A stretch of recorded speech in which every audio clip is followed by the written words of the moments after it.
бусдыг хүндэлж өөрийгөө хүндлүүлэх асуудал гарч ирнэ. Ер нь хүндлэл гэдэг чинь өөрөө бүх юмны ёс зүй, гоо зүйн эхлэл байхгүй. Үндэсний үзэл баримталтай байсан цаг үедээ бид нар бол ингээд мандан бадарсан. Нэг хүнүүгүй нэг гунгийн дуу байгаа юм. Алтан хүнээ алдаад бид итгэл үнэмшилгүй болов. Мойн уулаан алдаад хатад охид минь оо ингэсэхгүй болов гэсэн нэг дуу байгаа. Тэг ингээд сурвалж хөөхөөр тэр алтан хүн гэж нэрлээд байгаа дүр төрх нь бурхан багшийг хэлсэн баг. Тэгээ тэр мундаг туйл хайлагчийг бол эртний отог овгийнхан аймгийнхан бол хошуудынхан ч юм уу гэд залж гуйдаг. Тэр нь ямар утга учиртай юм бэ гэхээр үр хүүхдүүдтэй түүхээ сонсгох гэж байгаа. Хувь хүний хөгжил дээр бид нэр анхаараагүй учраас өнөөдөр та нар бүхэн харж байгаа баг. Facebook, гэлтэмнээр мараалгүй, ёс суртахуунгүй, ёс зүйгүй, гоо зүгүүгээр нийгэмд дураараа яригч нар тэрийг өөрснөө инфлюенсер гэдээ нэрлэлсэн нөхдүүдийн хит их одоо задгаарл бий болсон. Энд чинь ингээ хүний оюун санаанд очиж байгаа шүү дээ. Эх орон гэдэг гол утга учир бол эцэг их. Тэр эцэг их байхгүй бол та байхгүй. Та бас байхгүй. Эцэг их миний ачиг хариул тэгмээр байна. Тийм газар зугаалмаар гэж ярьдаг эцэг их байхгүй. Зүгээр л үр хүүхэд нь сайн явах юм бол тэрийн шиг одоо жаргал байхгүй, тэрийн шиг ач хариулт байхгүй гэж би хэлэх гээд байна. Нэг ёсны эхийнхээ эцгийнхээ сэтгэлийг зовоохгүй байвал тэгэл энэ бол хамгийн том сайн үр хүүхдийн хэв шинж гэж би хэлэх гээд байна.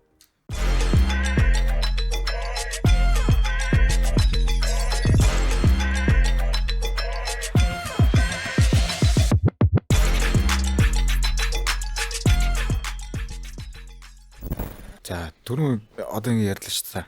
Эх орн тий тусгаар тогтнол тий хувийн үйлчлэгээ ярьлаа. Одоо залуу үед ийм их юм ажиглаа, иймэрхүү юм их ажиглаж байна л да. Бид нар дэлхийн хүмүүс шүү дээ. Тий дэлхий чи хавтгаа шүү дээ.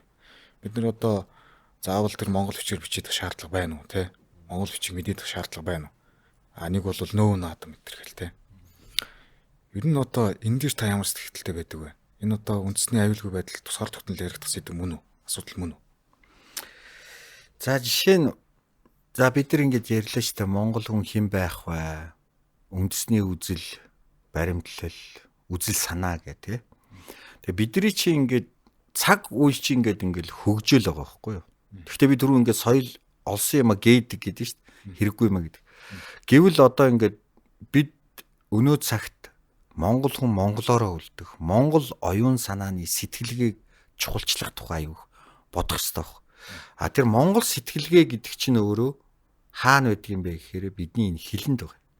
Монгол хэлний язгуур шинжинд байгаа байхгүй. Бидний ойлголтын.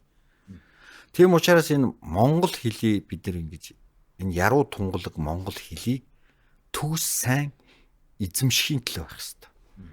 Тэр төгс сайн эзэмшихийн тулд биднэрд юу шаардлагатай вэ гэвэл боловсролын системд энэ монгол хэл уран зохиолын хичээлийг илүү их өргөн цар хүрээтэйгээр заах ёстой.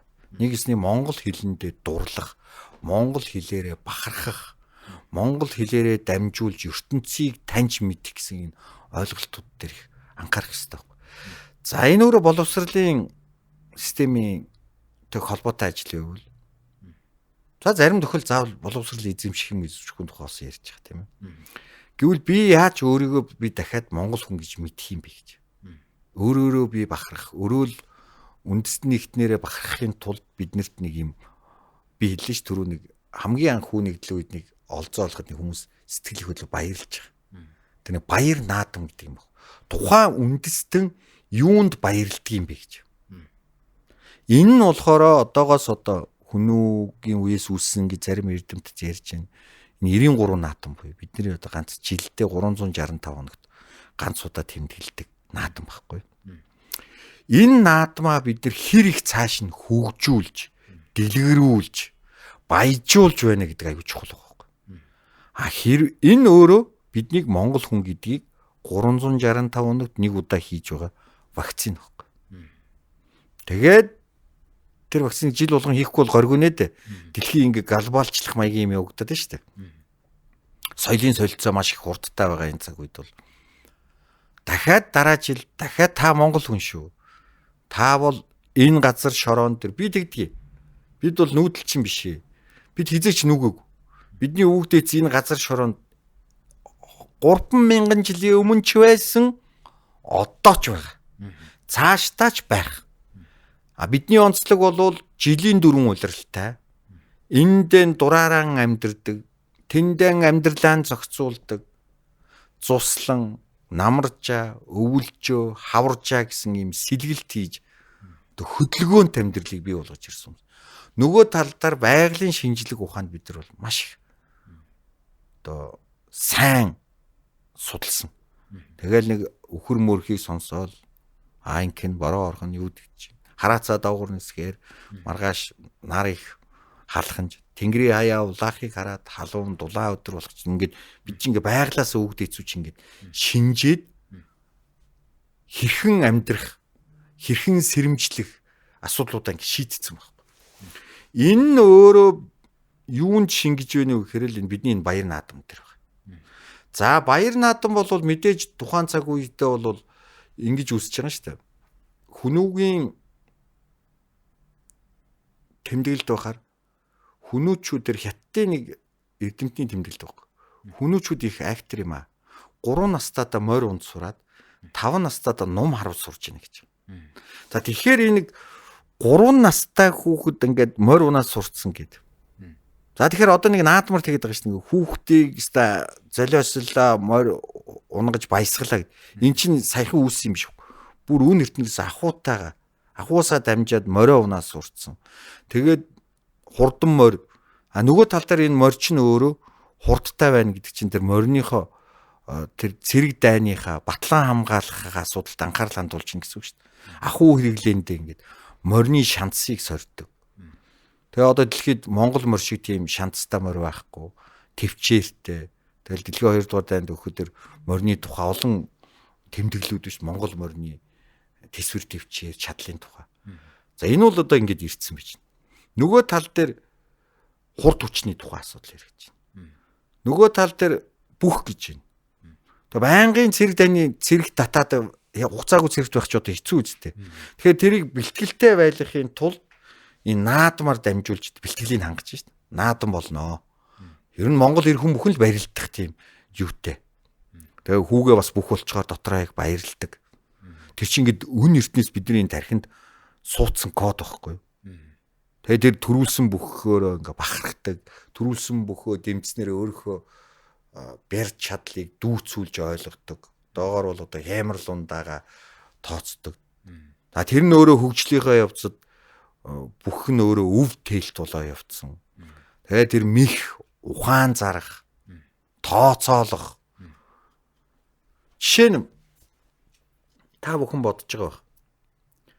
Яагаад ингэж баруун талын магнит байгаа баясгалан гэд бүхийг би мэдэх харсаар мэдэх атал би зүүн талын магнит байгаа бүхвэлээ гэж бодоход миний засвал орон талын засуу сонсоо баясгалан гамлая гэдэг.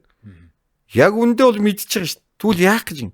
Эн чинь өөрөө тэнгэрт мэдүүлж байгаа юм байна. Энэ наадам чи өөрөө цаагаараа асар утгатай. Тэр тэнгэрт сонсгож монголчууд бид тэнгэр заяатай учраас энэ уламжлал өвийг тээж ин шүү. Бид хүчрэхэг байх хэвээрээ шүү. Тэр мэдүүлэг өгнө гэж байдаг шүү дээ. Тэг энэ яагаад хурдан морийг цолдгийг? Яасан ямарот яасан толгоогоор тоглодог тоосноосоо босоодог ямар чонон ямар чигтэй гэд. Тэр мориор дамжуулж мэдүүлэг гэж. Бид ер нь юм хүчрэхэг байхын үндсэн бэлтгэл, батлан хамгаалах, оршин тогтнох, сүр хүчийг бэлэгдэх, ухаан мэдлэгийг ориглуулах гэсэн олон утга. За тэгвэл дараагийнхт нь яагаад ном сум харуулж байгаа. Тэр онч мэрэгэн байх. Тэгээ шууд ингээд татаа харуулчихдаг юм байна. Тэр чинь ингээд хараална. Цэгээ тодорхойлно. Уртынхаа зайг тодорхойлно. Тэр зайнаасаа шалтгаалж таталтаа одоо тодорхойлох. Тэгээ онох. За онохтой бол хөдөлгөөнт байг онох. Морины дил дээрээс онох. Тийм үү? Нөхцөл байдал хүнд нөхцлөө сарвах гэдэг. Эн чинь өөрөө ухааны мэдлэгийн цар хүрийг харуулж байгаа асуудал байхгүй. Тэгээ бодохоор энэ 93 наадам чи ингээд цаагаараа ингээд философи сэтгэлгээтэй Монгол хүн та ийм байх ёстой гэдэг. Гэхдээ бүх байхын тулд шууд гараад наадмын өглөө барилдчихдаггүй шүү дээ. Тэхийн тулд бэлтгэл гарна. Бэлтгэл базаалттай байх ёстой. Бэлтгэлээ зөвхөн хийгээ зогсохгүй тийм тооцоолох ухаан гэд маш их тэр Монгол хүний бий болгох юм өвүүд байгаа учраас энийгээ бид нар жилдээ нэг удаа харж баясаж одоо олноороо тэрэнд ингэж итгэж үнэмсэж тэгээд наадмын өглөө хүн бүхэн хамгийн гоё хувцас өмсдөг. Тийм үгүй хамгийн хүндэтгэлтэй ханддаг. Болж өгвөл бие бинтэйгээ маш гоё тийм эвсэг одоо найрсаг ханддаг. Гэтэл би одоо удаад байгаа. Хитрхи их одоо ингээл нийгэм нээлттэй юу юм уу гэдэг нэг юм яриад штэ. Илэн далангуу байх штэ. Гэлээ гэхдээ бас тэглээ гэд бидэнд бас юу хэрэгтэй шин. Хэмжээ хязгаар хэрэгтэй баг. Би энэ одоо ингээд сүүлийн үед наадам ихээр юм л бол шүүмжлээд байгааг харахаар би энэ гадны ямар нэг нөлөө байна гэж би бүсүүлдэ хардж эхэлж байгаа. Энэ Монгол үндэсний энэ баяр наадмын гутаан гэдэг бол Монгол хүний гутаах маш том боломж гаргаад энийг ингээ өөртөө нь энийг хийлгэж тэгээ сүүлдээ ингээд наадамлж чадахгүй болгоч шít. Мэдээж наадамд асуудал гарч ил таараа хурдан моринд маргалдах андуурах юм гарч ил таараа шít. Тэрийг чи ингэж үлгэж авч хурцдуулж нөгөө ийм жижиг юмыг уулын чинээ болгож сенсацлаа. Тэгснээрээ нөгөө ирээдүйн болсон залуучуудыг тэр наадамд дурлах, наадмаараа бахархах, наадмаасаа үнэт зүйлээ хорох гэсэн бүх зүйлүүд ингэж. Би бол энэ гадны явуулах гэж би бол энэ бол үндэсний аюулгүй байдалд нөлөөлж байгаа нөлөөлөх гэж би үздэг. Зөв хувь хүнийх уран бүтээлж байгаа. Энд чинь үндэсний ганц бахархалт наадмыг гэж гутаан доромжлуулах, тэр оюун санаанд нь өөр пропаганда хийх нөө наадам гэл. Нөө наадам гэж болохгүй шүү дээ. Монгол хүн та амьдарч ивэл Монгол үндэстэн оршин байгаа цагт энэ наадам ямар нэгэн хэмжээгээр явж явах хэвээр хийгдчих хэвээр. За тэгээд эн чинь өөр ингээд цаашлаад наашлаад ийм гурван зүйлээ хараад баясаад тэндээсээ ирч хүчээ аваад тэгээд намрын ажиллагаа болоод ажил хөдөлмөртөө шамдаад ингээд явж байгаа шүү дээ. За харин магадгүй ардын хувьсгалаас миний мэдхээр шүү дээ мэдх юм л хэмжээнд ярина. Ардын хувьсгалаас бол ингээд наадмын өмнө юм нээлт гэдэг юм хийдэг боллоо шүү дээ. За миний мэдхээр бол 70-80-аад оны үед бол одоо ингээд тодорхой хэмжээний нэг 20 минутын юм үзүүлбэрүүд байсан байна. Манай тухайн цаг үеийн циркчд манай циркийн урлагийнхан ингээд үзүүлбэр үзүүлээд нэг ёсны нүд хужирлаж сэтгэл баясгах тийм урлагийн номер үзүүлж байгаа юм л та. Нор банцдгаа ингээд вертолетноос бууж ирж ингээд дуугаа дуулж байгаа тийм кейс зураг байна. Бас л мундаг юм хийж исэн байгаа байхгүй манай энэ ахмадууд. За энэ маань ингээд хөгжиж байгаад ардчлал үүсээд ирсэн манай одоо театрын нэрт найруулагч Орд самбууга одоо манай ард түмэн бол арст говийн зэрэглэгийн арслан гар мэднэ. Энд чинь мундаг том найруулагч шүү дээ. Тэгээ энэ хүн бол одоо наадам найруулах болоод тэгээ анх удаага ерөөсөө 9 хөлт цагаан тугийг ингээ оруулж ирья. Энэ нь өөрөө бидний юм хэмэрл ундаа. Энийндээ бид нар хүндэтгэлтэй хандъя гээд. Энд нь манай Жанцсан нурууга Хөдөлмөрийн Баатар хөгжмөс Жанцсан нурууга дуустдаггүй ая гээд. Тэг чи хизээ дуусна мэддэхгүй шүү дээ.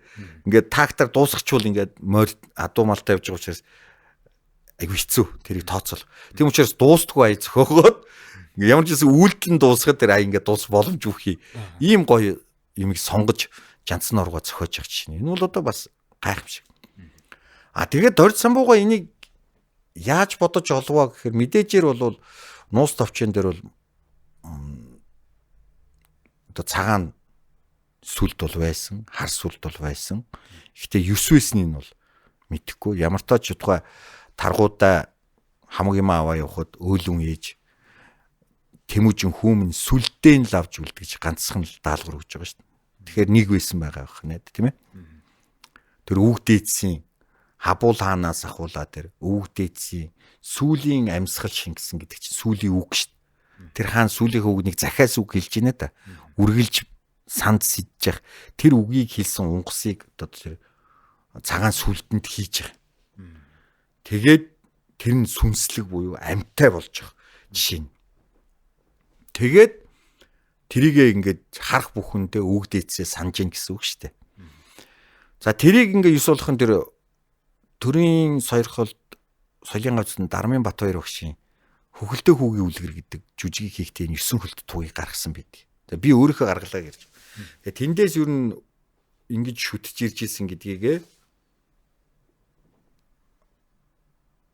хөгжүүлээд наадмын талбай дээр гаргаад тэгээ Монгол улсын төрийн тэргүүн цагаан эсхийн дээгүүр алхаад нуус товчон дээр Чингис хааныг цагаан дээлтэй одоо цагаан морь унаа цагаан эсхийн дээгүүр алхаад 1206 онд ард түмэндээ хандаж үг гэлсэн гэ байгаа шүү дээ. Яг тэр бэлэгдлэр нь ингэж анхны одоо протокол бий болгож байгаа байхгүй. За тэр ингээд тэр сайхан зүйл ингээд уламжлагдаад одоо ингээд төрийн их баяр наадам. За тэр хооронд бол анх бол хувцсан ямар үсийг та нар түүх ирүүлээ харчаарай. Тэгэл хөгжөөл гой хувцтай хүндэтгэлийн хувцаа тэрийг хүндэт харуулгын тэгээд мордоо бүгднгийн шарга болгоол тэг нэг 8 шарга мөргөөр бэлэгдэж зүс ижил болгоол ингээд эн чинь өөрөө ингээд урлаг болж эхэлж байгаа байхгүй. Энэ өөрөө ингээд дахиад автагдаад ирэхэд соёл болоод. За тэгээд наадам маань хөгжиж байгаа.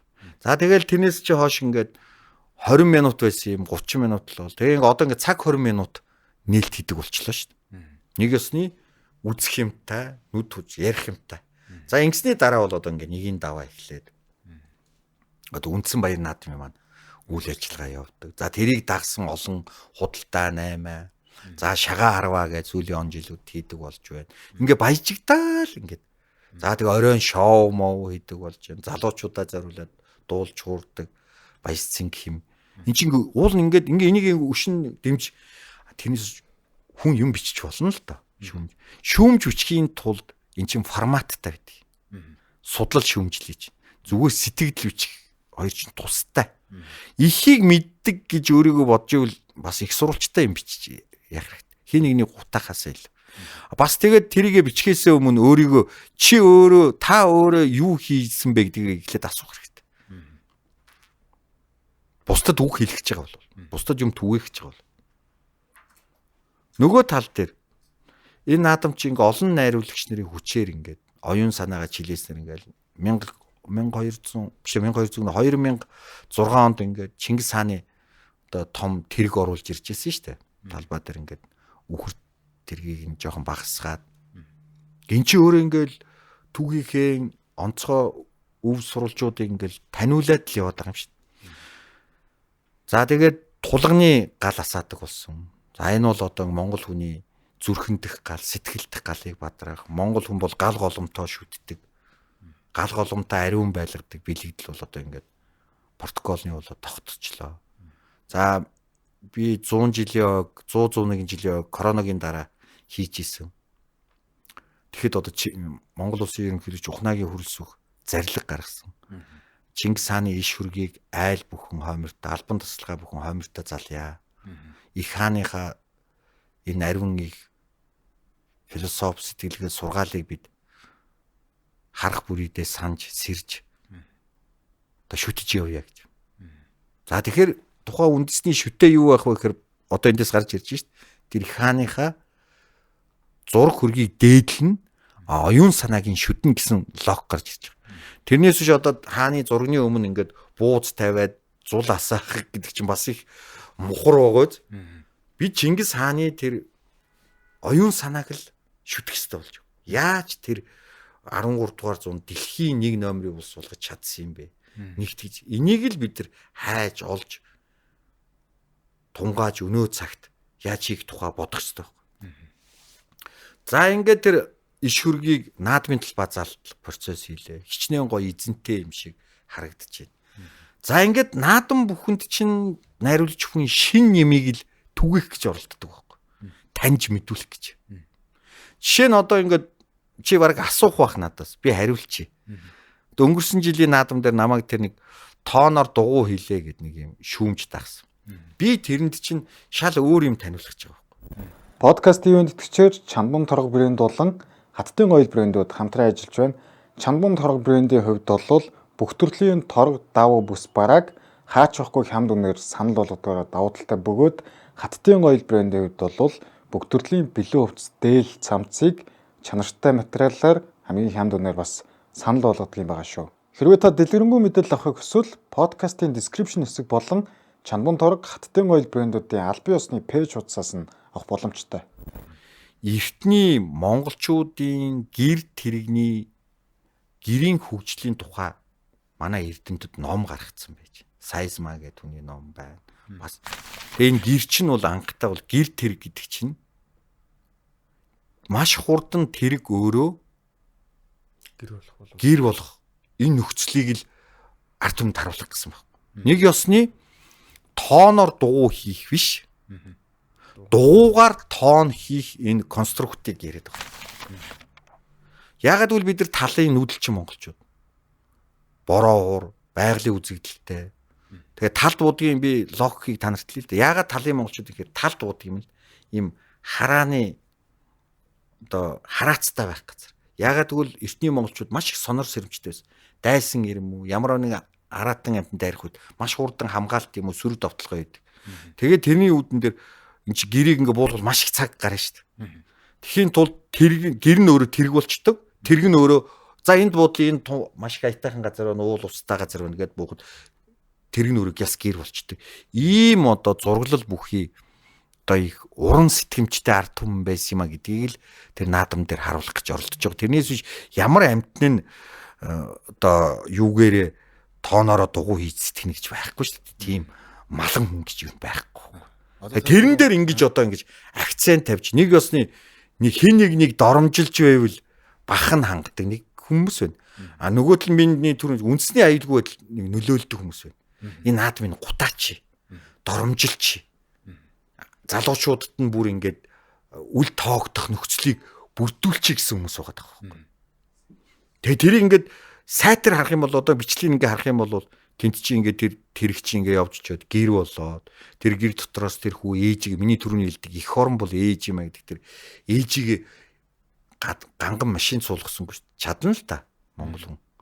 Зүгээр өөрөө өргөд жишээ нь би тэрийг хаанаас санааг нь авсан бэ гэвэл наадам хийхээс нэг 3 сарын өмнө нэг залуу фэйсбүүкээр ээжигээ үүрээд уулын оргилд гараад ван симбүр цэцэг үзүүлдэг байхгүй. Тэр бичлэгийг хараад би хүн ямар ч үж бол машинаар гаргасангүй тэр залуу. Ихийнхэн ачийг хариулахын тулд тэр доороос ингээд өөрийнхөө ингээд биеэр ингээд ижигээ сайхан үүрээд тэгээ дунд нь амарч байгаад ингээд явсараа тэр уулын оргил дээр ирээд ээжлээ тэр ван симбрүү гэдэг тэр гайхалтай цэцгийг үзүүлж тэгээ ээж нь хичнээн их баярлж байгаа тэр дүр зургийг хараад үгүй машинд суулгаад аваад явах болно гой гангу уц үгүлтэй тэр анх хевлийд байсан шигээ тэр ихтэйгээ тийм ойртож ер нь бид нар ингээд одоо ингээд асуувал ээжигээ сүлд хизээ үүрсэн бэ тэрсэн бэ гэвэл ер нь ховор шүү зүгээр ингээд тойроос сухад хамгийн сүлд ээжигээ үүрээд хэр их хол алхсан бэ гэвэл байхгүй гоо машин суулгаад авчихсан бол байгаа а тэгээд тэр уулын оройроо тэр домогд байдаг тэр хосоор ургадаг ван симбүр цэцгийг хүрээ зүцгэд хүүгийн минь зулаа шиг зөөлөн байдаг тэр нандин юм тэр болгон харагдаад идэв хүнд тэрийг ээждээ үзүүлнэ гэдэг бол ховор юм байгаа байхгүй.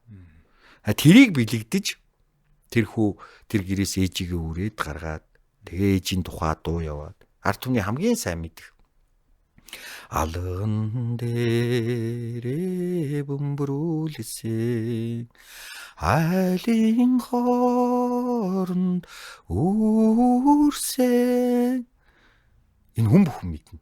Гэхдээ заримдаа мартчихдаг дуу баг. Энийг дуулсан. Яагаад би бас та хоёрд өнөөдөр нэг нууц задлахад уран бүтээлч хүн өөрийнхөө эмзэглэл дээр уран бүтээл төрөвд юм л та. Би яагаад энэ бүтээлийг ингэж хийх болсон юм бэ гэвэл эх орон бол ээжээс ухшилтай юм. Ижигээ хайр тэгээд би одоо ээжигээ алдаад яг жил болж байна. Яг наадам хийхийн өмнөхөнтөө миний ээж тэнгэрийн оронд явсан горвогийн жамаар ээжигээ хүн чинь маш их санаа штэ. маш их санагалзсан, өгүүлнэ. Өгүүлэгдсэн хайр гэдэг чинь ээжийн хайр. Тэгээ тэр хайрыг өгүүлж гинэ гэдээ ямар уйлаад элтай биш, гунаад гутраад элтай биш. Тэрий чинь өөрийнхөө уран бүтээлээр дамжуулж бүх хүн ээжтэй уулзраас ижигээ хайрлаасаа гэж бодож л тэр сценийг чинь хийж байгаа юм л да. Тэгээд зүгээр хардаг хүмүүс зөндөө биш үү дээ. Тэгээд тэрийг олоод харсан зөндөө үзэгч байна л. Тэр нэг буруутгах гэсэн өсөрхсөн сэтгэлтэй хүмүүс тэгээд яг цаг хугацаа тэр үнэнд угаасаа цаг хугацаа угаас тэр чинь ялгаад гаргаад ирнэ. Хизээч монгол хүн төрийнхөө наадмыг гутаана гэж хэлсэн. Да ялангуяа уран бүтээлч хүмүүс тийм бод сэтгэгч. За алдаад бодод сэтгэсэн бай гэж үзье. Би эний чи ингээд шууд маргааш нь шууд гаргаад дэлгэцдэг юм биш үү?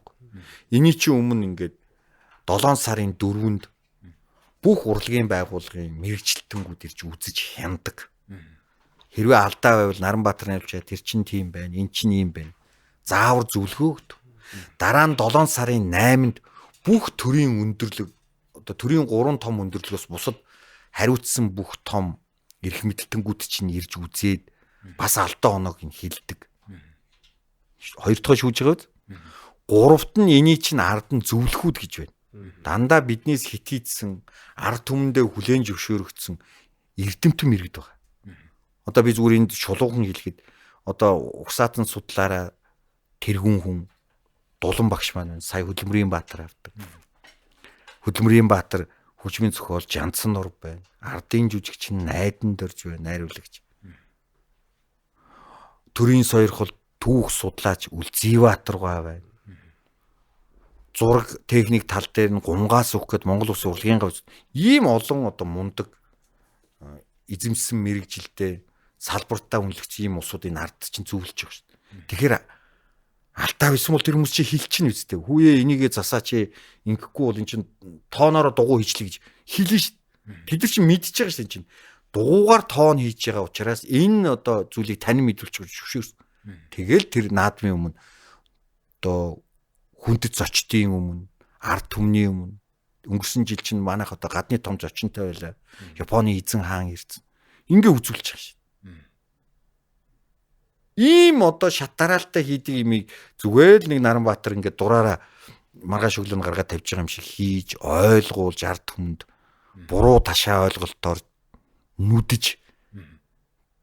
Энэ бол Наранбаатарыг доромжилж болно. Яг нэг үг л. Би яг хувь нэг хүн. Монголын их оюун санааны одоо монгол хүний дархлаа болсон, үнэт зүйл болсон баяр наадмыг доромжилж яана гэж би хэлэх гээд байна. Ийм хүмүүстэй бол ийм имийг тэргүүлж байгаа хүмүүстэй бол хатуу ярих хэрэгтэй. Тэгээ энэ чи баяр наадам гэж баярлах чагаад тэгээд гуйлж гутааж ингэж ойлгуулдаг нэг ийм арга зүй манай нийгэмд бол одоо их тогтож байна да. Тэгээ энүүгээр энэ бол би анх энийг бол анх улс төр дээр гардаг байсан гэж боддог. Энэ нөгөө сонгуул лүүрээс одоо сүулдэ бүр баяр наадам руу одоо сүулдэ бүр эн чи одоо хувь хин нэгнийхээ альбом тушаалаас унахын тулд ийм арга эн чи одоо бүр зэвсэг болцсон шүү дээ. Сошиалоор нүдэх гутаах ч одоо ийм нэг дээр юу гэдэг вэ ингээл сайд ялаа хоёрыг сониноор цохиж унгана гэдэг шиг. Тэр чинь л одоо биелээ болол гэтэл чин юм чи эргцүүлж тунгааж хянж бодох ёстой гэж бидэнд тарих заяасан юм байна үстэй. Тэгээ тийм тарихаа бид нэр ингээд ажилуулах хэрэгтэй шин. Тийм учраас би хэлээд байгаа шин. Би дахиад чинь альва ямиг хүн тарихаараа зажлах ёстой. Хоолыг хүн ингээд шууд жажлахгүйгээр уучдаггүй, залгичдаггүй юм байна үстэй. Амталдаг, жажилж ээж мэдэрдэг болвол хүн чинь аливаа юмыг тархиараа зажилж, тунгааж, мөн чанарыг, шүүсийг, амтыг мэдэж явдаг. Тэгэх гэж бидэнд оюун санаа байдаг юм байна үстэй. Тэгээ эртний эрдэмтэн хэлж байгаа шүү дээ. Энд чинь миний ч үг биш. Тархиараа зажлах ёстой гэж. Их дорны их эрдэмтэн. Тэгээ бид нар нэгсэн шүүлтүргүүгээр энийг орчин цагт шүүлтүргүүгээр юм тандж байна л гэсэн үг шүү дээ. Таны ярьсан зүйлүүдээс их олон асуулт ингэж ургаж гарахаар байна л та. тэднэр дундаас яг монголчууд бидний үндэсний үзэл болон таны ярьдаг тэр оюуны дархлаа гэж яг юу хэлж байгаа. Энд дээр та жоохон товчхон хариулвал ойлгомжтой байдлаар. За ер нь бол бид бол ингээд тусгаар тогтносон улс шүү дээ. Тусгаар тогтнол гэдэг бол гайхамшиг.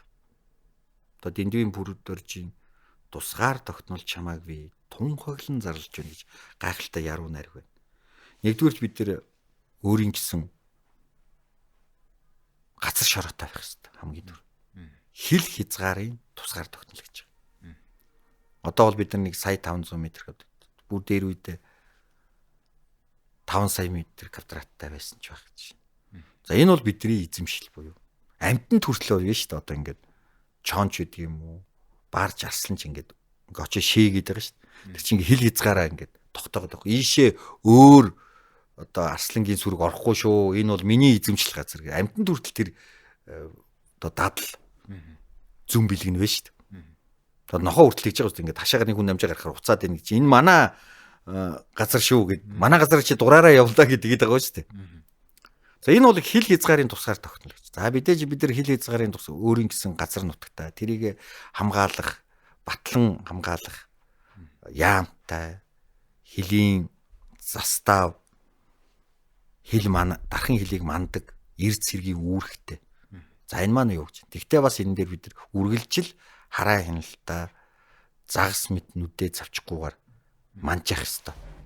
За энэ бол бидний нэг хил хязгаарын тусгаар тогтнол. За дараа нь бол одоо бидний энэ хилний тусгаар тогтнол гэж байна. Бидний энэ одоо Монгол хэмээх юм чихнүү чимэг болсон аялгуул сайхан монгол хэл чин зоригт өвгд эцсийн минь өв их эрдэн сонсох бүрийд яруу тансгийг нь гайхан бишрэн сод их бэлэгт ард түмэн гэдэг нэг сайхан шүлэг байна шүү дээ. Ард түмнэрээ бахархна гэж. Яг энтэй адилхан бидний Монгол гэдгийг дэлхийд тунхаглаж байгаа хамгийн гол юм бол бидний энэ хэл. Тэгэхээр бид энэ хилэн сайтар сурах ёстой. Монгол хэлээ сайтар гүнзгий сурцсмаа сэтгэлгээ их өндөр болно. Монголоор сэтгэх болно. Копи паст хийхгүй болно л гэсэн. Монгол утга зохиол руугаа шун, Монгол түүх рүүгээ шун. Монгол хүн гэж хий юм бэ гэдэг асуултыг өдөр бүхэн өөртөө тавьдаг болно. Энэ бол хэлний тусгаар. Хэлнийхээ баяжилтан дээр бид нар анхаарахгүй бол бидний үгсийн сан өдөр ирэх тусам багасж байгаа гэдгийг бид нар. Энэ бол аюулын харанга. Яагаад гэхээр юм л бол англи хэлтэй болно гэдэг. Мэдээж хэлний мэдлэгтэй болох нь чухал. Гэхдээ тэрний өмнө сайтар монгол хэлээ мэдсэн байх хэрэгтэй. Одоо та нар харж байгаараа ингээд багаас нь цэцэрлэг англи хэлний сургалтаа цэцэрлэгт өглөө гэж баахан мөнгөлөл монгол хэлгүй хөхт. Монголоор сэтгэж мэдгүй. Монголоор юу гэж нэрлэдгээч мэдгүй. Нэг юм ирлиз хүмүүс болж шүү дээ. Сэтгэлгээний хувьд ирлиз болчихж байгаа байхгүй. Эн чинь ингээд тусгаар тогтнол нөлөөлөх гэдэг нь би хэлний тусгаар тогтнол гэдэг. За гуравт нь бол одоо энэ цусны тусгаар тогтнол гэж. Яагаад өвөг дээдс маань энэ цусаа ариун байлгах гэж, цусаанд цэвэр байлгах гэж тэмцэж ирсэн юм бэ гэж. Мэдээжээр бол бидний түүхэнд инх ургийн гэрээ буюу одоо дипломат харилцааны эхлэлтэй одоо барьцаа болгож инх тамирын оршихыгоо баталгаажуулж гүнжээ охиноо одоо харийн улсын өгжсэн тийм түүх бол бий. Гэхдээ эн чинь бодлогын хувьд тийм ч их тийм давтамж ихтэй биш. Гэтэл одоо өнөөдөр ингээд дур дураараа мэдээж хүний эрх хинтээ суух нь хүний эрхэлтэй. Гэхдээ хүн өөрөө Монгол гэдгээ мэдэрх юм бол Монгол эрх хүнээ хайрлах хэрэгтэй байна. Монгол эрх хүн Монгол эмэгтэйгээ хайрлж тэн дундаас Монгол хүүхэд гаргахын төлөө. Гэтэл бид нар чи өнөөдөр 20 хэдэн угсаатантай маш том үндэстэй шүү дээ. Яагаад тэндээ сонголт хийж болохгүй байгаа юм? Заавал харийн хүнийг магтан дуулж, харийн хүний сайхныг ярихаасаа илүү Монгол хүнээ сайхан болгохын төлөө бид нар яагаад бодохгүй байгаа. Болно шүү дээ. Монгол хүн халамжтай, соёлтой, хүмүүжлтэй, өөр юмсэг байх бүрэн боломжтой. Энэ нөхцөлөө бүрдүүлэхийн төлөө яагаад бодохгүй байгаа юм? Даа ялангуяа эмэгтэйчүүд Одоо та зүйлгээ бариад идчихээр гэж би хэлчихье. Яг үнэндээ бол эмэгтэй хүн та өөрөө сав шимнэ байхгүй. Их дагаж, цус, эцэг дагаж, яс гэдэг. Тийм ч учраас та нар одоо бидний энэ төрийн талбайны соёмбон дээр ингээ загас гэж тайлбарлаад байгаа. Тэр үгүй шүү дээ чинь. Цагаан өнгөтэй буюу эрс сун, улаан өнгөтэй буюу цус хоёрын бэлэгдлээд өгөх. Тэгжээж Монгол хүн бий болно гэж байгаа. Яс уг. Уг гарвал их дагаж удам. Энэ хоёрын нэгдлийн тухай ингээд төрийнхөө соёмбон дээр хэрхэн бидрийг амьдрахыг ингээд сайн ухаж харах юм бол ингээд заацсан байгаа шүү. Яг арга билэг гэж нэрлэж байгаа. За энэ дээр бол бид нэрс цааш тавш их анхаарах. Нэг ёсны ингээд ирлизчээд байвал Монгол хүний чи оюун санаа байхгүй болно л гэж би хэлэх гээд. Тэр Монгол хүний бие бэлтрийн тогтоц, хүч чадал, тэсвэр төвчээр, уруухан, авьяас билэг, хувь тавилан бүр цаашлах юм бол цусанд одоо шинжлэх ухааны хүмүүс мэдж байгаа цусанд одоо ингээд бүр хувь заяа хүртэл байгаа шүү дээ. Шарын шин, авьяас билэг. Тийм учраас энийг аягүй сайн бодох хэрэгтэй. Би ингээд орхив. Дөрөвд нь бол одоо бидний эдийн тусгаар тогтнол, эдийн засгийн тусгаар тогтнолын асуудал. Зүгээр хамгийн наад захын ингээд би эдийн засгч хүн биш шүү дээ. Гэхдээ л би зүгээр бас хичээлдээ чамгүй байсны хувьд зүгээр хэлэхэд хамгийн наад захын ойлголт бид аж үйлдвэрчсэн орн байхгүй болохгүй юм биш гэдгийг аягүй сайн мэдж байгаа юм. Одоо сайн оюун хаан Намнан сүрэн одоо Монгол улсын хамгийн анхны ерөнхий сайдлууд хамгийн түрүүнд бид аж үйлдвэржих ёстой байна гэдгийг тэр мэрэгэн хүн чинь тэгээд олоод авдаг юм шүү дээ.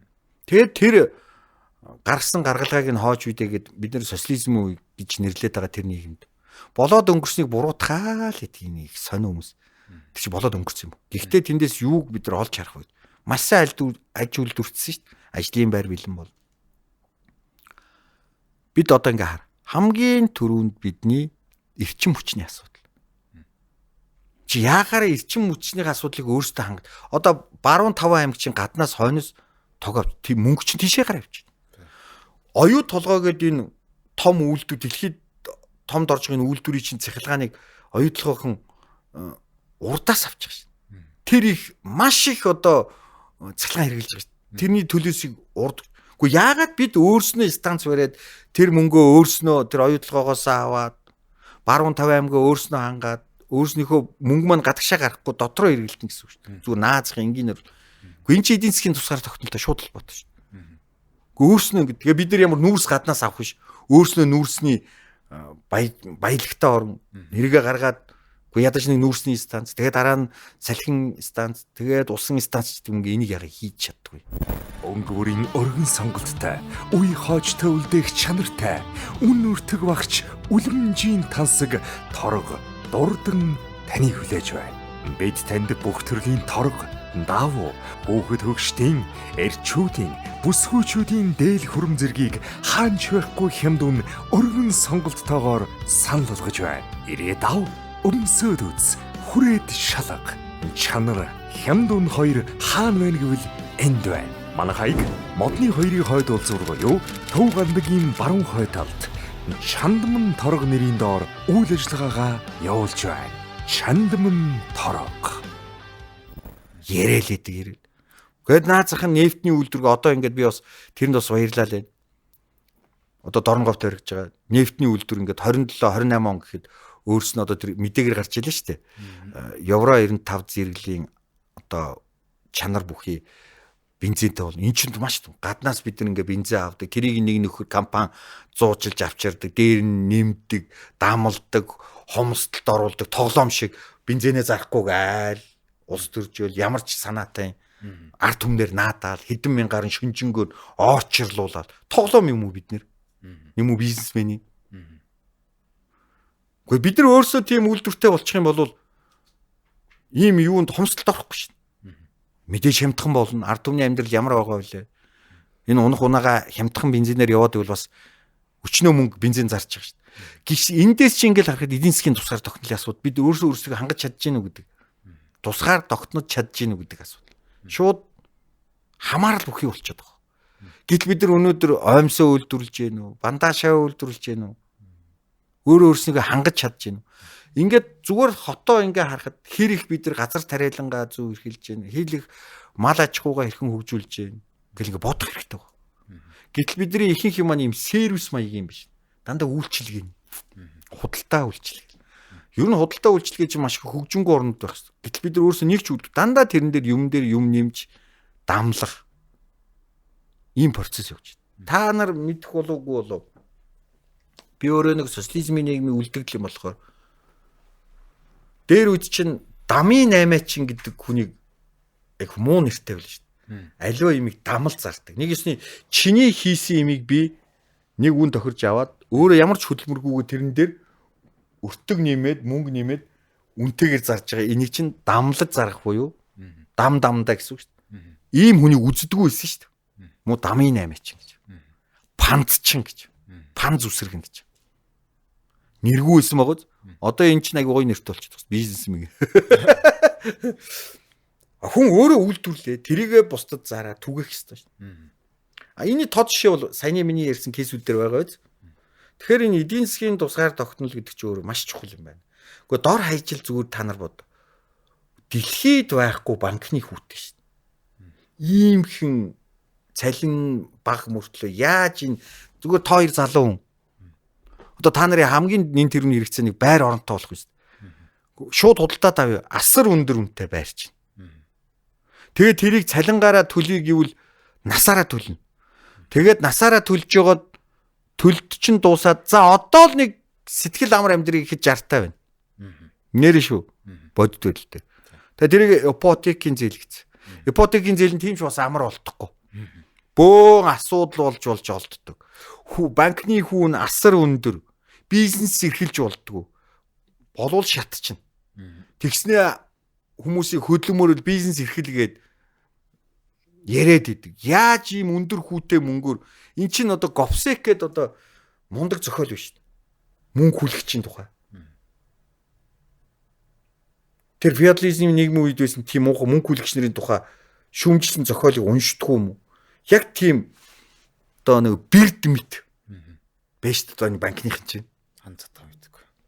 Яасыг ард түмний шулж ханддаггүй.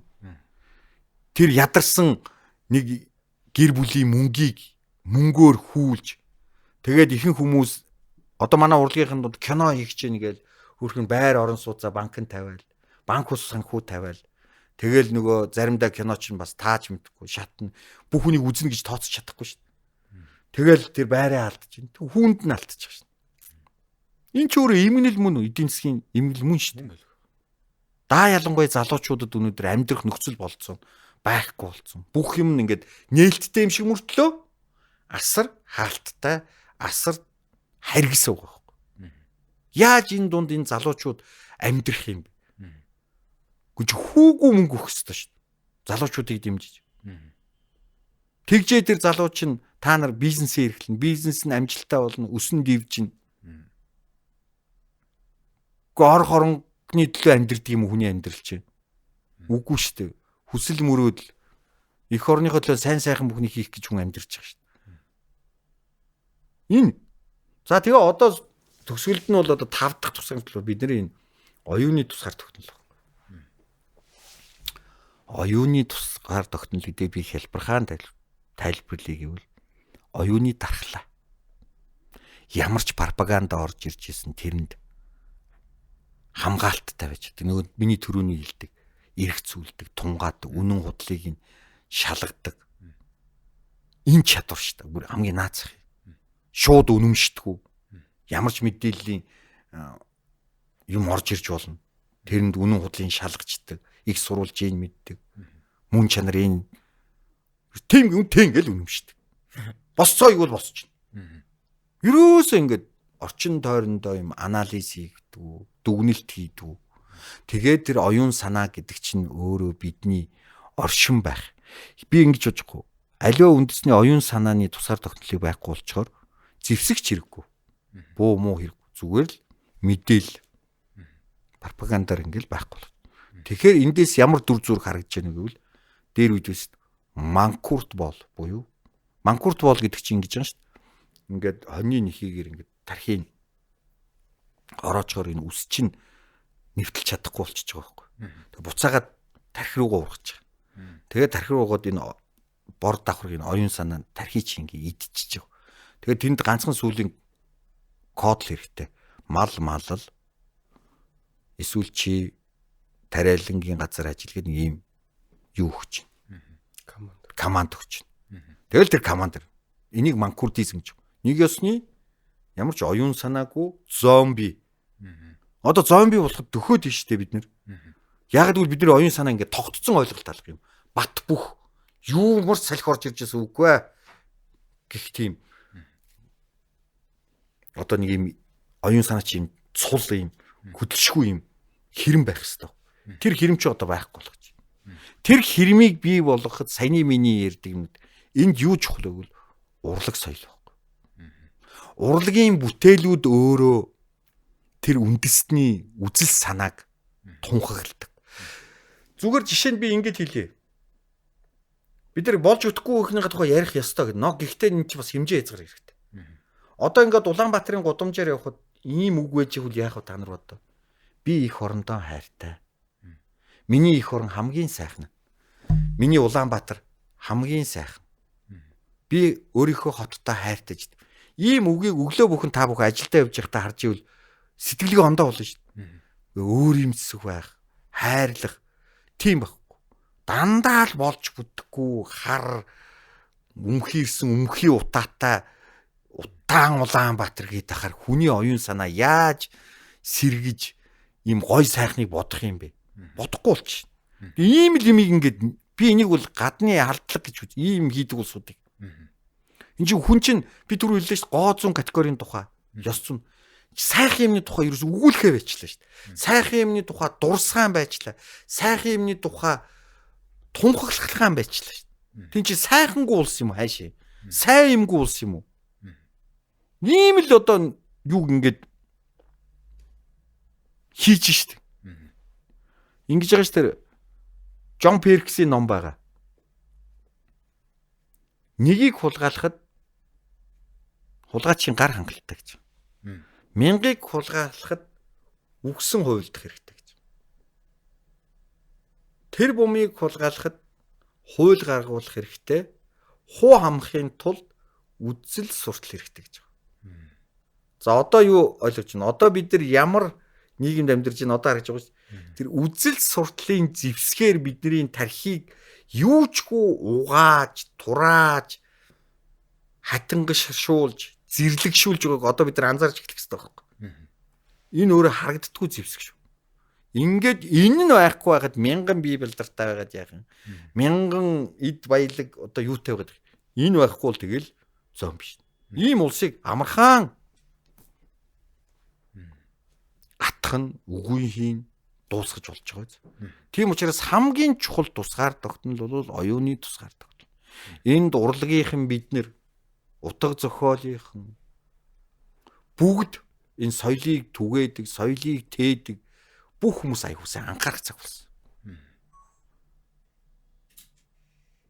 Хүний сэтгэлийн сайхны тухай ярихаа байсан.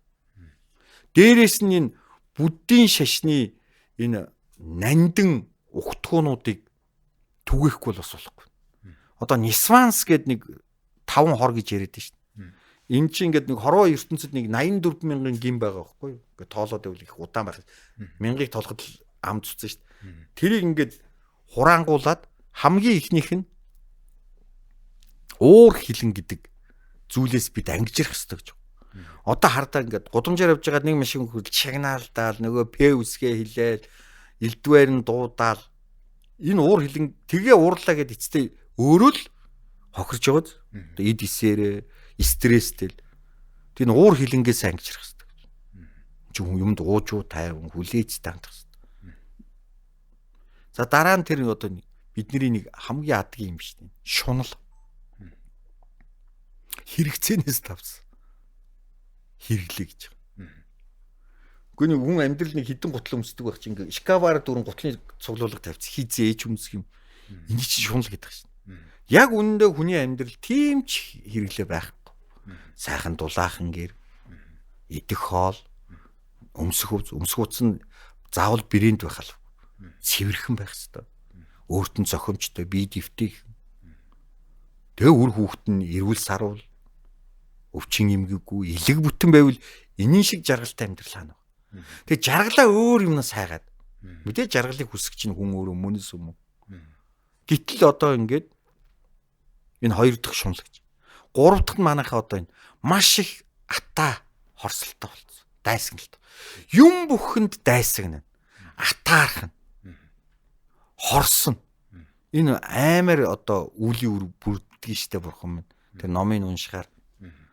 Тэг ингээд бусдыг дэмжиж ажиллахаа байсан. Ядаж нэг хүн би дүүгнэр хэмлээ. Тогтох жаргал. Тогтох жаргалын амжилтын төлөө би ивээс суулгах ёстой гэж бодож чадахгүй шүү дээ. Тогтох жаргал амжилт гарсан. Тэгвэл би яагаад гин. Хүн өөрийнхөө хэмжээг мэдэх хэрэгтэй. Бараг цаалах ёстой. Дараагийн хүний ивээс суулна гэж нэг гоё үг шүү дээ. А тэр хүн бүү мартаг гэж байгаа шүү дээ. Ачиг тань бүү мартаг гэж. Тэгэж бодож сэтгэхгүй. Атаарх, хорсон. Чөтгөрхөн. За одоо дөрөвт нь бол одоо тэр тачаал. Шунлын тачаал. Тачаал гэдэг бол донтолт гэсэн үг шүү дээ. Одоо та нар харж байгаа нийгмээ хар тамхинд дэндүү донтож шүү дээ. Энэ хар тамхи гэдэг юм чинь биднийг хуу хамна шүү. Төрөний тэр Джон Перксийн үзэл суртал хуу хамна гэдэг шиг энэ хар тамхи бол Монгол үндэстэн үгүй юм шүү. Энэ дээр энэ хуулийн чанга байдал, энэс за хуулиар зохицуулах юм гэж байна. Хамгийн гол юм сэрэмжлүүлэх нэг юм биш. Синхрүүл. Энийг одоо нөгөө соён гэгэрүүл буюу энийг хортоо гэдгийг танин мэдүүлэх юу ерөөсөө хийхгүй шүү дээ. Одоо нөгөө үйл ажиллагаа, урлагаар, соёлоор, спортоор одоо мэдхгүй ямар юм байна. Уран зохиолоор ингээд энэ хар тамхи бол үндэснийг одоо мөхөөдгөө гэдэг. Одоо та нар мэдээж энэ манж улсад энэ англи улс чинь хар тамхины дайн зарлаж ирсэн шүү дээ. Тэр түүхийг мэдв. Чи улс үндэстнийг үгүй хийдэг хэрэглүүр байхгүй. Донтох. Архин донтох. Одоо бидний энэ татдаг тамхинд бүр ярих юм бол залуучууд та нарын веб гэдэг нэг юм биш. Энэ донтуулж шít. Гэтэл энэ гэлцрийн чинь хүний уушгинд ямар их хортой хар залуугаар нь уушгүй болгох энийг сурталчлах хор хөнөөлтийг үйл ажил одоо энийг хариуцсан бас төрийн бус байгуул салбарууд байдаг юу ч хийхгүй. Энэ хорт зуршлаас бид нар ангиж ирэх. Эний тухай бид хийх ёстой байхгүй. Эн чинь өөрөө дон, тачаал. За бас ингээд дээр үе та бүхэн ярьж сонсдог л баг. Энэ өөрийнхөө ажил амьдралыг зохицуулах. Хит их ном уншаад сүүлдээ дээр ч одоо номын цагаан солиот гэдээ нэрлэж байгаа ш. Тэр чинь хит их ядаргаанд орчиж байгаа байхгүй. Энэ бие чинь амраах үед нь амраад. Тийм учраас тэр нөгөө эрүүл мэндтэй одоо Монгол хүний эрүүл байх. Эрүүл бие саруул ухаан оршин гэж нэг логикгүй ш. Амралт ажлаа зохицуулах. Тэхийн тулд бид нэр хамгийн түрүүнд орой би миний бодол шүү. За зарим нь энэ хаанхын ямар амар нийгмийн юм ярьж байна. Яагаад дээр үед 8 цагийн өмнө 7:50 гэхэд боролдоон цаг гараад 8 цагаас цагийн үрж яваад 8 цаг 30 минут гээд тэгээ кино гараад хүүхдүүдийг 8:30 гээл унтуулдаг байсан. Зохист унталт бол 10 цагт эхлэх ёстой. Тэгээ өглөө 6-д босох ёстой. Ингээд 8 цаг.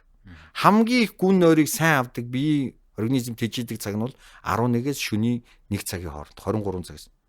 Эндээ бид нар ихэнхдээ одоо та нар ингээ хотоор шөнө яваад үзээрэй. Хөгжилтэй орны хотоор яваад үз. Айл үжи харав гэл хүмүүс унтаж амарна. Машины хөдөлгөөн багас чинь хүмүүс гадуур нэх явахгүй. Энд ч зөв амьдралыг сон. Манад шөнийн 4 цаг гэж яхад өдрийн шиг төгж ирж чинь ч одоо юу вэ? Тэгээ өглөө онгоож байгаа юм байхгүй. Унтцсан. Өглөөний кофе уу, цай уу, нэг яаралтай нэг дэлгүүрээс юм авах байдаг, хүүхдийн биеийн тамирын хичээлд онгоож байгаа юм байхгүй. Зоргоороо онгоо. Цагийн хуваар баримталж байгаа юм байхгүй. Эн чинь өөрөө тэр миний түрүүний яриад байгаа юм биш үү? Ингээд амьдралын зөв хэмнэлэг болцсон. Репсэн гэдэг те байхгүй. За тэгээд энэ донтолт чинь зөв хэрэглэхгүй бол хит их ажилт ингэ. За тэгээд би тэрнээс аврахын тулд тэр зөв унтах, зөв хооллох хэрэгтэй болж байна. Таарлцсан бүхний идэт байгаа ш. Ямар сандал манай эртний үгэнд биш. Хоёр идэхгүй, хоосон хонохгүй гэж. Тэгэл олцноо идэл чихээл, таргалал, холестерин нэгт. Гуравт нь одоо тэр биеийн тамир спорт гэж. биеийн хөгжлийг хөгшөрж өгдөг юм аа хүн хөшиж өгдөг юм аа гэдэг чинь тэр биеийн үйлдэл болсон. Энэ гурвыгаа эрхэмлээд тэгээд юмыг зөв зохистой хэрэглэх. Аливаа юм бүхэн хязгаартай. Ном уншихад хүртэл хязгаар байна. Эрдэм сурахад хүртэл бас хязгаар гэж байна шүү дээ. Юуг бас эрдэм чин дотор олон юм шүү дээ. Гэт. За ингээд тавд нь бол одоо мунхгийн харанхуй гэж. Би нэг шашны тухай нэг ном уншиж байгаад би яг бас өөрөө л бодож ирсэн. Олон жилийн залуу байхдаа эрдэм номгүй хүнийг л мунхгийн харанхуй юм байна да гэж бодоод исэн чинь яг тэр нөлөөлнө. Биеийн өвчтөе хүнийг мунхгийн харанхуйд оршсон хүн гэдэг юм шиг. Одоо та нарын ярьдаг нэг эготой гэдэг л. Тэр биеийн өвчтөе хүн чинь хамгийн аюултай гэж шин. Мунхгийн харанхуйд оршиж байгаа. Би үзэлж байна. Тийм учраас энэ нэг 5 зүйлийг өөрөөсөө таягдан хайч чадвал гэж байгаа шүү дээ. Та гэгэрэл төрнө гэж. Бурхан багшилж хүн бүхэн гэгэрэл төрөх боломжтой. Гэгэрэл төрнө гэдэг нь буддаа болж болно. Буддаа гэдэг чинь гэгэрэл төрсөн хүн гэсэн үг шүү дээ. Тэгэхээр бидэнд боломж байна гэж байна. Тэгэхээр ийм юм руу хөтлөх оюун санааны хөтөж байх хэрэгтэй байна. Оюун санааны дархлаа. Сая ингэж ижил түрүүний миний нэвтрүүлгийн хамгийн ихэнд ярьдаг бид умардаас умард цэцгэлэн хөгжих оюун санааны төв болох юм чи эхлэл эндээс л эхлэв. Тэгэхээр нөгөө эргээд хувийн хөгжил төр яг эргээд бууж байгаа биз? Нэг ч монгол хүн та өөрөө өөрийгөө зөв хөгжүүлэх аваас монгол сайхан болохыг үндэс байгаа байхгүй. Тэрнээс өндөр байшин метронто биш байгааз нин тэргүүн. Ерөнхий ивент тэтгэгч Чандман Торго хаттын гоёл. Одоо бидний нэвтрүүлгийн цаг ерөнхий төгссөн байна. Тэгээд баясгалан хөтлөгчийн хувьд одоо заавал асууя гэсэн сонирхолтой асуулт, бодсон асуулт байна. Бараг асуулт асуух завдалгүй л байх нь нэлээд илэрүүлж ярьлаа. Асууя гэж бодсон хамгийн л ярьчлаа. Тэгээ ерөнхийдөө нөгөө эргээд таны мэрэгжил уран бүтээлийн чиглэл рүү асууя гэж бодоод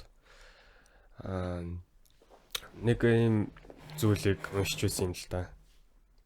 Говийн ноён хутагт 5 дугаар данзаа харавж яагаад хүний саран хөхөж жүжиг Монголын одоо энэ театрын анхны жүжигийн зохиолтой жүжиг гэх мэт тийм хүү мэдээллүүд их уншиж ирсэн. Энэ мөн болов хэрвээ биш бол яг анхных нь ямар нэртэй хаанаас үүсэлтэй байдаг. Мөн ингээд Монголын урлаг соёлтой ингээд шашин яаж иж байгааг нэг холбогдчиход байгаад иддэг. Энэнийг яаж өгвөл. За ингэж байгаа. Би түрүүн ярьжсэн те ингээд театр урлаг өрн дахинд бол ингээд грекээс гаралтай байжээ. За тэгээд грекэд ингээд зохиолын уралдаан болдог гэсэн. Эсхил, Софокл, Аристофан гэл ингээд хүмүүс өөрөө зохиолоо гарч давцсан дээр гарч ирж ингээд уншаал. Тэрийг ингээд ард түмэн шүүгээд ингээд тэр зохиол анх эхэлж байна. Тэг ингэж манад бол энэ үлгэр домгоос үүдсэн туйл хайлагч гэдэг гэр театр эхэлж байна. За энэ театр чи ингээд хөгжлийнхөө явцж явсаар хагаад миний мэдчихэж байгаа би мэдлэгийнхээ хэмжээнд л ярина. Одоо Их Иван улсыг байгуулсан Хувлаа хааны үед бол ордны дэргэд том оркестр театр бол байгуулагдсан. Одоо энэ хятадын тоглодог Ши Янгууны чи ихийг эхлэн манай юм байхгүй юу? Одоо хөрөгчин гэж нэрлэдэг жүжигчний чи. Хөрөгчин гэж нэрлэдэг. Одоо хөрөг гэж шүү дээ. Одоо хөрөг зураг гэдэг чи одоо дүр төрх бүрхээ. Энийг одоо бүтээдэг хүнийг хөрөгчин гэдэг байжээ гэж нэршлийнхаа. За тэгээд энэ ингээд үйл явц явсаар хагаад за тэгээд Тогоон Төмөр хаан Бээжингээс зүхтаад Алчууртны бослог гараад тэгээд дахиад Эцтийн хаан үндэстэнгүүд өөрснийхөө улсыг байгуулахаар тэнд бид их олон өв соёлоо үлдээчихэж шин. Тэр чинь бид нар ингээд цаашаа өөрийнхөө болгоод хөрсчүүлээд ингээд аваа явчихж байгаа чи. За гэтэл энэ юм чи ингээд олон сайхан зохиолууд жүжигийн одоо шидэд хүүрийн үлгэр гээд яриул их олон юм бий л дээ. Одоо туйлалсаа л эхлэн зохиолыг үлдэрэ. Гиссэр, Жангар, Ирийн сайн, Хан харангуй, Бүүвэ Баатар, Алтан торцын туйл гэдэг энэ олон туйлуучин бол жүжигийн зохиолыг үндсэн шүү дээ Монголын. За энийг бол ингээд нэг юм хуурч хүн ингээд эхлээд икилэн дээр тоглоо, дараа нь мориу хуурусад мориу хуурын чавцсан дээр энийгээ тоглоод энэ гайхамшигт хөг аялгуун дээр ингээд тэгтээ тэр хүн чинь зүгээр уншаад байхгүй өөрөө жүжиглдэг байсан байгаа байхгүй. Тэр мангасыг өөрөө дүрслэн тэ тэгээ Баатрыг ингээд нэгэсний Одоогийн цагийн хэлгээр бол моно дараам байгаа байхгүй юу? Нэг хүний жүжиг гэж байна шүү дээ. Тэр моно дараамыг тоглож байгаа байхгүй. Энд чинь бас их өндөр чадвар шаарддаг төрөл зүйл шүү дээ. Тэгээд тэр туулж өгөн чи ингээд тоглодог. За тэрийгэ шавьдаа өгнө, шавь нь уламжилж аван цаашаа дамжууд. Ингэж явсаар хагаад миний мэдж байгаагаар 1831 оны үед бол манай догшин утагт Данзан Аривжаа намтар дуулдаг татсан гэдэг одоо юм 3 давхар байшин. Одоогийн Дорногов аймгийн Хамрын эдийн тэнд бариад тэгээ тэнд ингээд жүжиг тоглолчий. За жүжиг тоглох нөхцөлийг бүрдүүлж өөрөө найруулагч нь, бүжиг дэглэж нь, хөгжим зохиогч нь маш их олон мэрэгчлээ. Нөгөө сая энэ жил наадам хийж яхад би өндөр гигэний хэсгийг оруулаад өндөр гигэний тэгшөөд давхцлаа шүү дээ. Тэгээ тэр өндөр гигэнийг ингээд пүрбат авах тэрэж өндөр гигэн бол баг 30-аад мэрэгчлээ юм билээ. Бурхан минь. Архитектурч одоо тэгэл одоо энэ манай шашны лам нарын хувцсыг дэглэс. Тэгэхээр дизайнер байх чинь барилгын архитектур хийн. Одоо тэр хурал номыг чинь ингээд хөгжим зэмсэг дуурдаг тэр найрал оркестровки чинь өндөргийн хөгжмийн зохиолж дээрээс нь бас аранжиров шиг тий хөгжмийн найрал. Гүйрээс амар. За тэрний нэг дараагийн за өндөргийн 1634 он тоглол мэдлээд 88 налсан тэр нэг 1700 оны үед өнгөрсөн гэвэл дахиад тэрнээс нэг 100 жилийн дараа бас нэг юм сод бэлэгтүн гарсан бол Аривжаа байхгүй. Тэр Аривжаагаа илүү их анхаарсан зүйл нь бол театрын урлагт илүү их анхаарсан өөрөө мундаг найруулагч байсан. Тийм учраас намтар дуулдаг татсан гэдэг театр Монгол театрыг бариад тэрэн дээр ингээд 3 давхар тайзтай театр гэж би л одоо Европ өрн дахин сонсож байгаагүй. Тийм өвөрмөц. Тэгээд зарим нэгэн үзэгдлийг ингээд байгалийн өөрөө их өвдөс түн байсан учраас байгальд бороо оруулалтыг жигнэс бороо оруулчих чинь гэж байгаа байхгүй. Байгальтаа нийлүүлнэ гэдэг чинь хосгүй найруулагч байгаа шүү дээ. Бид бол техникээр бороо мороо тайзан дээр өнөөдөр ч бай гэж оруулж байгаа тэр хүн ингээ байгалийн бороо шууд ингээ авчирч яах чинь. Жүжигийн сцендээ зориулаад. Жүжигийн сцендээ зориулж шин. Гэхдээ эн чи одоо юу өвдөсл гэх бах та. Авьяас. За ингээд энэ түүхэхэд тэрний одоо хамгийн одоо би нэг сонирхолтой юм ярив. Жүжиг нь өөрөө саран хөө жүжиг байсан. Энэ жүжиг бол Жагрын орноос ирсэн. Жагрын оронд болж байгаа Гүлран цааны хүү Номон Баясгалан Ямши ноёны хүү Лагана болон одоо тэр сүнс үйлтийн тухай жүжиг байхгүй. За энийг бол одоо ингээд ард түмэд. Яагаад Данзан Аривжаа энэ жүжигийг тавьчаад бүх говьудаар явж тоглож ард түмэд болгоод манжийн төр тэр тоглохыг нь хориглоод одоо энэ хүрээ рүү оруулж ирүүлдэг байсан шүү дээ утгтыг. Бас нэг зөрчил байсан байгаа. За тэр нарийн ямиг дараа нь бэрээ. Нэг соён гэгэрүүлэх үйл ажиллагаа хийгээ энд нэг хоригсоо. Тэгээ хамгийн сүүл дэмчгийн ид дээр очиж тоглож байгаа тэндээ ингээд утагт маань ингээд таал барьчихж байгаа юм л да. Яагаад зөвхөн энэ жүжиг гэхээр энэ жүжигийн үндсэн мөн чанар нь сайн муу, сайн гэж юу гэлдгийг, муу гэж юу гэлдгийг сайтар бичигдсэн зохиол байхгүй. Энэ жүжигээс хүн юуг сайн гэж хэлдгийг, юуг муу гэж хэлдгийг мэдчихвэл тэр хүнийг саруул ухаантай хүн гэж байна. Тэгэхээр сайн мууг ялгадаг хүнийг саруул ухаантан гэж нэрсэж байгаа. Тэр нөгөө хятадын алдартай одоо онол Даавузын онолыг бичигт Лаоз те. Нөгөө номын санч биш үү? Тэр хүнээс чи ингээ асуусан мэлээ шүү дээ. Одоо яавал ингээ тань шиг ийм гүнзгий сэтгэгч мэрэгэн хүн болох вэ гэсэн чинь. За ингээ да сайн мууг ялгадаг болчвол тэгэл одоо болчин. Тэгэхээр сайн мууг ялгана гэдэг өөрөө бас их чадах байгаа үз. Тийм ч амар биш бол. Тийм ч амар юм биш. Сайн мууг ялгадаг хүний оюун ухаан. Тэгэхээр манай Аривжаа утгт бол ард түмнийхөө оюун ухааныг саруул байлгах гэж л тэр бүтээлийг түгэж явсан байгаа. Тэгэхээр түрүүний бид нар ярьдаг үргэлж саруул одоо бохор буртагтаа оюун ухаантай болчих юм бол юмд бид нар амархан юм алднаа. Тийм учраас ард түмний оюун ухаан саруул байх хэрэгтэй. Магадгүй тэр ардчлалын алтан хараацаа гэж хэлдэг тийм ээ. Зориг агсан тэгж байгаа шүү дээ. Би ард түмнийхээ саруул ухаанд итгэдэг гэж тэр хүн зүгээр ч тэг хэлж байггүй. Тэр хүн уншсан, мэдсэн, тунгаасан зүйлээсээ л энэ үг амнаас нь унж байгаа шүү дээ. Тэгэхээр энэ саруул ухаан гэдэг бол маш их чухал юм а гэж. Тэгээ харин одоо зүгээр танаа нэвтрүүлгээр дамжуулаад бас үзэгч сонсогчдоо нэг сайхан юм хэлэхэд манай одоо соёл спорт аяз зуучлалын яамны сайд ундран маань бол өөрийнхөө төлөвлөгөөнд нэг сайхан юм оруулсан. Тайзны урлагт бол саран хөхөж үжигийг тавья. Энийг одоо улсын дараамын эрдэмтэн театр, үндэсний урлагийн театр хоёр ингээ хариуцаад хий. Тэгээ энийг ингээ ард түмэндээ шинчилсэн найруулга хийгээд түгээ мөн цаашаа дэлхийн тавцанд гаргая гэж. Энийг одоо анх удаа бас би хийж ийн гэвэл худлаа шүү. Энэ бүтээлийг 2003 онд манай одоо бид бүхний минь багш хамгийн хайртай хүн ардын жижигч мөнгө төрж найруулж багш маань тавьж шаардлагаа гэдэг одоо мундаг соёлын гавь үзсэн зохиолч хоёр маань арай өөр шинтгэж арай өөр хэлбэрт Монголын нөхцөлд оруулж тавьснаар бол энэ юу эхэлсэн одоо харж байгаагаас хойш.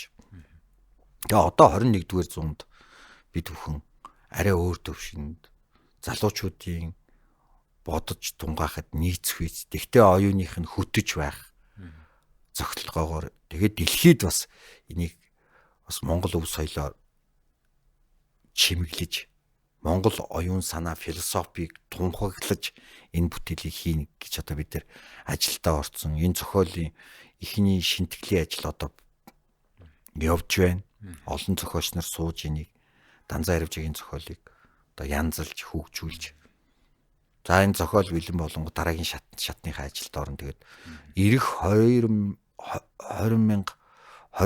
онд энэ бүтээл үзэгчдийн хүртэл төлөвлөгөөр очихоо гэж бодож байна. За ямар ч тааш ажилтны амжилт хүсье. Баярлалаа. Тэгээд одоо цаг дуусах шиг нагаал тэндээс анхааруулаад байна. Манай найруулагч. Тэгээд нэвтрүүлгийн төсөлд ганц юм асууж.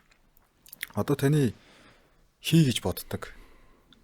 Одоо цаашдын хараа уран бүтээлийн хувьд, ажлын хувьд хий гэж боддог. Театрын тайзан дээр одоо олонний өмнө гаргаад ирэх гэдэг зохиолч юм. Уран бүтээл байдаг. Яг байлгүй одоо ингээд олон уран бүтээлийг хийх гэж зорьсон тодорхой хувийг нь хийлээ. Хийсэн хувь заяанд их баярлж байна. Зөв зохиол штэ. Мөн дараагийн он цагийнхаа хувьд зохиолд бас талархаж байна. Юу вэ гэвэл би одоо Бурхан багшийн намтраар бүтээл хийх гэдэг энэ онд бид нар ажиллаж байна. Энэ Бурхан багшийн сургаал, Бурхан багшийн намтар түүхийг бид энэ ард түмэндээ таниулахгүй бол энэ гэгэрэл рүү ер нь очихгүй нэ. Түрүүнд баясгалаа асууж ирсэн. Бид энэ манжийн даралт байх үед бидний эрдэмтэй мэрэгэн бүх хүмүүсийн лам хург болсон байхгүй. Тэгэхээр бидний хамаг их соёл өв шашинд орцсон. Тэм учраас энэ хоёр жоохон юм нягт байртай байна. Одоо тэндээс нь ингээд салгаж авч эхэлж штэ. Энийг шашин гэж үзье, энийг соёл гэж. Тэгэхээр тэр үед бол ингээд манай ухаантай мэрэгэн өвгдээц манд ингээд хаа нууж авч явахыг аюусаа мэдчихсэн учраас тэнд ингээд хучаад аваа явчихъя гэж би бодож байгаа. Ягаад гэвэл шүтлэг гэдэг бол өөрөө амар том дархлаа. Тэнд байгаа тохиолдолд тэр бол хамгаалагддаг юм байна гэж. Бусдын бол ингээд шатааж матаач болдго юм байна. Гэтэ номыг шатаалаа гэд юу яахгүй штэ. Тухайн хүмүүсийн оюун санааг үгүй болохгүй. Төрөүний миний хэлдгээр уншдаггүй л болгочих. Буюу оюун санааг нь бүлэнгэртуулчихад л тэгэл мөхч чинь. Ном шатаах ч хэрэггүй. Зүгээр тухайн үед бол арай муухар аргаар шатааж матаагаад бол үзчихсэн бэ нэлээ. Тийм учраас тэрийг одоо бол салж явж байгаа. Гэхдээ нэг имийг л бид нар сайн бодох хэрэгтэй. Иесус Христ гэдгийг дэлхийн тэн хагас нь шүтжээ. За тэгээд одоо тэр Аллах Тэнгэр буюу мусульман шашныг бас тодорхой хэмжээний хүмүүс шүтжээ. Энд чи өөрөө итгэл юм шил. Гэтэл хамгийн анхных нь буюу одоогоос 2500 жилийн өмнө энэ буддийн ухаан ус. Буддийн ухааныг Альберт Эйнштейн ч баталж байна. Физикч нар ч Квант механикийн онлоорч баталж байна. Энэ бол шинжлэх ухаанд хамгийн ойрхон юм аа. Яахын аргагүй бид энэ Бурхны сургаалыг сайтар судлах юм бол шинжлэх ухааны гацчаад байгаа тэр гацаагч гаргаж болох юм байна гэж хэлээд байна шүү дээ. Тийм учраас бид нар энийг эхлээд таньж мэдэх хэрэгтэй. Таньж мэдүүлэхийн тулд бид нар уран бүтээлээр, театр урлагаар, кино урлагаар энэ Бурхан багшийн мөн чанар сургаалын тухай асуудлыг дэвшүүлэхгүй бол энэ өөрөө болохгүй юм байна гэж бодоод энэ тухай бүтээлийг хийх гэж байна. Гэхдээ нэг арай өвөрмөц зохиол гаргаж байна. Бас зохиолч нар ажиллаж байна одоо.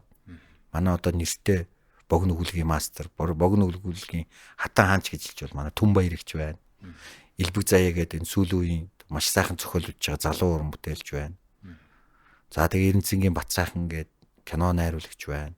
Манай Найдан Доржны найруулагч, манай зохиолч Ядам Сүрэнгийн Баяраа. Одоо та бүхний сайн мэдэх Тэнгэрийн хүү гэдэг олон сайхан хүнүүгийн бүтээлүүдээр үзэгч төрний танил болсон био тогтхийн цог нэмэх гэдэг одоо илжигэн халах. Гаралтай юм сайхан мундаг авьяаслаг зохиолч нар гэдэг нэг команд болоод энэ бурхан багшийн жагрын оронд болсон энэ процессыг арай илүү бидэнд ойртуулад өнөөгийн залуучуудад илүү их ойрхон байхаар сонирхолтой байхаар бичлэлт хийж явж байна.